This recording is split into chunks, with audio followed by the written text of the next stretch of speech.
ಎರಡನೇದು ಒಂದು ಕಡೆ ಆಗ್ತಾ ಇದೆ, ಒಂದು ಕಡೆ ಆಗ್ತಾ ಇಲ್ಲ ಅನ್ನೋ ಕೂಗಂತೂ ಎಲ್ಲರಲ್ಲೂ ಆರೋಪ ಇದೆ. ದಯವಿಟ್ಟು ಇಡೀ ಮೈಸೂರನ್ನ ಮಾಡಿಸುವಂತ ಕೆಲಸ ಆಗ್ತದಾ ಹೇಗೆ ಅಂತ? ಇಲ್ಲ, ಈಗ ಫುಟ್ಪಾತ್ಗಳು ಪಾದಾಚಾರಿಗಳಿಗೆ ತೆರವು ಮಾಡಿಕೊಡಬೇಕು.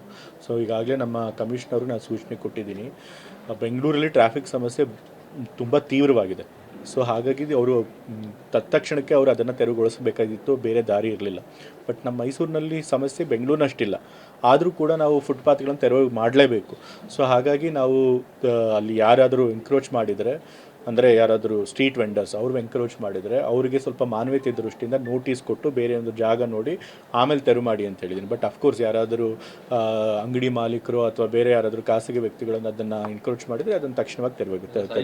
ರೋಡ್ ಬಗ್ಗೆ ಸಾಕಷ್ಟು ಎಲ್ಲರ ಆರೋಪನೂ ಇದೆ, ಇಡೀ ಎರಡೂ ಬದಿಗಳಲ್ಲೂ ಅದನ್ನು ನಮ್ಮ ಕಾರ್ಪೊರೇಷನ್ ಅಫಿಷಿಯಲ್ ಜೊತೆ ಚರ್ಚೆ ಮಾಡಿ ಅದ್ರ ಬಗ್ಗೆ ತೀರ್ಮಾನ ಖಂಡಿತ ಅಲ್ಲಿ ಹೋಗಿ ಖಂಡಿತ. Thank you. ಎರಡನೇದು ಒಂದು ಕಡೆ ಆಗ್ತಾ ಇದೆ, ಒಂದು ಕಡೆ ಆಗ್ತಾ ಇಲ್ಲ ಅನ್ನೋ ಕೂಗಂತೂ ಎಲ್ಲರಲ್ಲೂ ಆರೋಪ ಇದೆ. ದಯವಿಟ್ಟು ಇಡೀ ಮೈಸೂರನ್ನ ಮಾಡಿಸುವಂತ ಕೆಲಸ ಆಗ್ತದಾ ಹೇಗೆ ಅಂತ? ಇಲ್ಲ, ಈಗ ಫುಟ್ಪಾತ್ಗಳು ಪಾದಾಚಾರಿಗಳಿಗೆ ತೆರವು ಮಾಡಿಕೊಡಬೇಕು. ಸೊ ಈಗಾಗಲೇ ನಮ್ಮ ಕಮಿಷನರು ನಾನು ಸೂಚನೆ ಕೊಟ್ಟಿದ್ದೀನಿ. ಬೆಂಗಳೂರಲ್ಲಿ ಟ್ರಾಫಿಕ್ ಸಮಸ್ಯೆ ತುಂಬ ತೀವ್ರವಾಗಿದೆ. ಸೊ ಹಾಗಾಗಿ ಅವರು ತತ್ಕ್ಷಣಕ್ಕೆ ಅವರು ಅದನ್ನು ತೆರವುಗೊಳಿಸಬೇಕಾಗಿತ್ತು, ಬೇರೆ ದಾರಿ ಇರಲಿಲ್ಲ. ಬಟ್ ನಮ್ಮ ಮೈಸೂರಿನಲ್ಲಿ ಸಮಸ್ಯೆ ಬೆಂಗಳೂರಿನಷ್ಟಿಲ್ಲ, ಆದರೂ ಕೂಡ ನಾವು ಫುಟ್ಪಾತ್ಗಳನ್ನು ತೆರವು ಮಾಡಲೇಬೇಕು. ಸೊ ಹಾಗಾಗಿ ನಾವು ಅಲ್ಲಿ ಯಾರಾದರೂ ಎನ್ಕ್ರೋಚ್ ಮಾಡಿದರೆ, ಅಂದರೆ ಯಾರಾದರೂ ಸ್ಟ್ರೀಟ್ ವೆಂಡರ್ಸ್ ಅವರು ಎನ್ಕರೇಜ್ ಮಾಡಿದರೆ ಅವರಿಗೆ ಸ್ವಲ್ಪ ಮಾನವೀಯತೆ ದೃಷ್ಟಿಯಿಂದ ನೋಟಿಸ್ ಕೊಟ್ಟು ಬೇರೆ ಒಂದು ಜಾಗ ನೋಡಿ ಆಮೇಲೆ ತೆರವು ಮಾಡಿ ಅಂತ ಹೇಳಿದ್ದೀನಿ. ಬಟ್ ಅಫ್ಕೋರ್ಸ್ ಯಾರಾದರೂ ಅಂಗಡಿ ಮಾಲೀಕರು ಅಥವಾ ಬೇರೆ ಯಾರಾದರೂ ಖಾಸಗಿ ವ್ಯಕ್ತಿಗಳನ್ನು ಅದನ್ನು ಎನ್ಕರೇಜ್ ಮಾಡಿದರೆ ಅದನ್ನು ತಕ್ಷಣವಾಗಿ ತೆರವಾಗುತ್ತೆ.